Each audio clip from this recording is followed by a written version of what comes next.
Somali Prime Minister Hamsa Abdi Barre has pledged to hold accountable officials who failed to prevent the deadly al-Shabab attack on Hayat Hotel in Mogadishu. Mr. Barre made the remarks on state-owned Somali National TV after the security forces ended a nearly 35-hour siege on the popular hotel. Health Minister Ali Hajji Aden said some 21 people were killed and 117 wounded in the fighting between security forces and al-Shabab militants at the hotel. Mr. Barre visited the wounded and said those who were seriously injured would be taken outside the country for specialized treatment.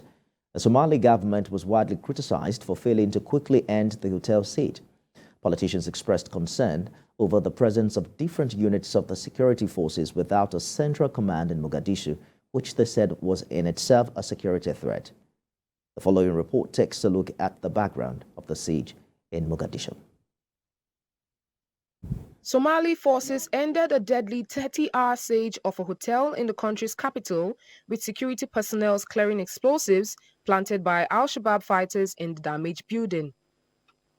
The Mogadishu attack began when fighters from the al-Shabab armed group unleashed a gun and bomb assault on the popular Hayat Hotel on Friday evening. The area surrounding the hotel was quiet, and the roads were blocked by a heavy security presence on Sunday, as emergency workers and bomb disposal experts sought to clear the premises of any explosives and remove rubble.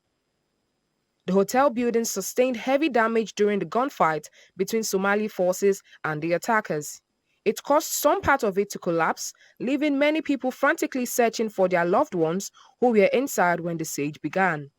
Friday's attack at the Hayat, a hotel popular with lawmakers and other government officials, was the first major incident since President Hassan Sheikh Mohammed took office in May, and the government forces stepped up its operation against al-Shabab. Formed in the mid-2000s, al-Shabab came to prominence during the 2006 to 2009 Somalia War. The armed group linked to al-Qaeda, which claimed responsibility for the siege, has been fighting to topple the Somali government for more than 10 years.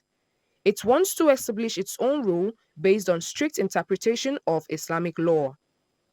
Al-Shabab was driven out of Mogadishu in 2011 by African Union forces, but it still controls swaths of countryside and is able to launch deadly attacks on political, civilian, and military targets, with hotels and restaurants of Futun heat.